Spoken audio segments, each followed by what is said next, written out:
একটি নতুন দেশের স্বপ্ন দেখে নিজের জন্মভূমি ছেড়ে অন্য দেশে পাড়ি জমাচ্ছেন, কিন্তু কয়েক দশক পরও আপনাকে সেখানকার মানুষ বলে গণ্য করা হচ্ছে না।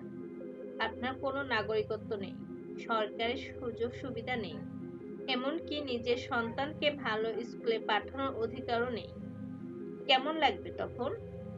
আজ আমরা কথা বলবো পাকিস্তানে বসবাসরত প্রায় ৩০ লক্ষ বাঙালির করুণ বাস্তবতা নিয়ে, যারা ১৯৪৭ সালে দেশভাগের সময় নতুন জীবনের আশায় পাকিস্তানে পাড়ি জমিয়েছিলেন, কিন্তু আজও তারা সেখানে পরবাসীর মতো জীবনযাপন করছেন।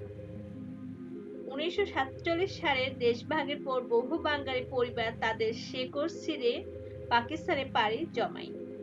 তখন ভাবা হয়েছিল তারা সেখানে নিজেদের একটি নতুন পরিচয় গড়ে তুলবে, কিন্তু কি পেল তারা? আজ পাকিস্তানের করাচি শহরে লক্ষ লক্ষ বাঙালি থাকেন, কিন্তু তারা এখনো সামাজিকভাবে বিচ্ছিন্ন। কিভাবে? তারা কি নাগরিকত্ব পেয়েছে? তাদের কি সরকারি চাকরি পাওয়ার সুযোগ আছে? তাদের জীবনযাত্রা কেমন? আপনি যদি করাচির নির্দিষ্ট কিছু এলাকায় যান, তাহলে দেখতে পাবেন একটি সম্পূর্ণ ভিন্ন জগৎ। সেখানে বাঙালিরা বাস করেন গলির ভেতরে ছোট ছোট ঘুপচি ঘরে। অধিকাংশ বাঙালি নিম্ন আয়ের পেশায় কাজ করেন, মাছ ধরা, ম্যানুয়াল জব, ছোটখাটো দোকানদারি। কিন্তু কেন কেন তারা অন্যদের মতো সুযোগ পাচ্ছে না? মূল কারণ নাগরিকত্ব সংকট। পাকিস্তানে থাকা অধিকাংশ বাঙালি এখনো পাকিস্তানি পাসপোর্ট নেই, নেই জাতীয় পরিচয়পত্র। এর মানে কি? এর মানে হলো তারা সরকারি চাকরি তো দূরের কথা, স্কুল কলেজে ভর্তি, চিকিৎসা সেবা, এমনকি জমি কিনতেও পারে না।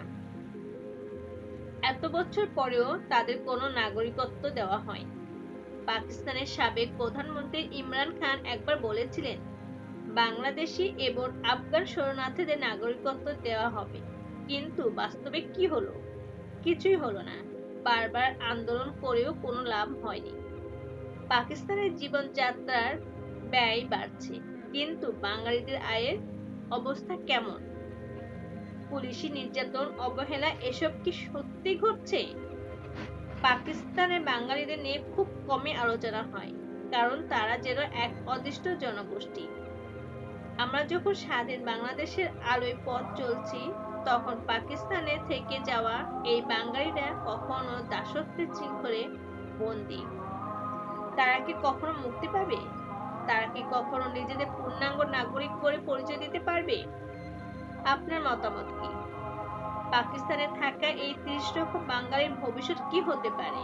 কমেন্টে জানান এবং ভিডিওটি শেয়ার করুন, যাতে আরো মানুষ এই সত্য জানতে পারে। ভিডিওটি ভালো লাগলে লাইক দিন, চ্যানেলটি সাবস্ক্রাইব করুন এবং বেল আইকনে ক্লিক করুন নতুন তথ্য ভিত্তিক ভিডিওর জন্য। আজকের মতো বিদায়, দেখা হবে পরবর্তী ভিডিওতে। আল্লাহ হাফেজ।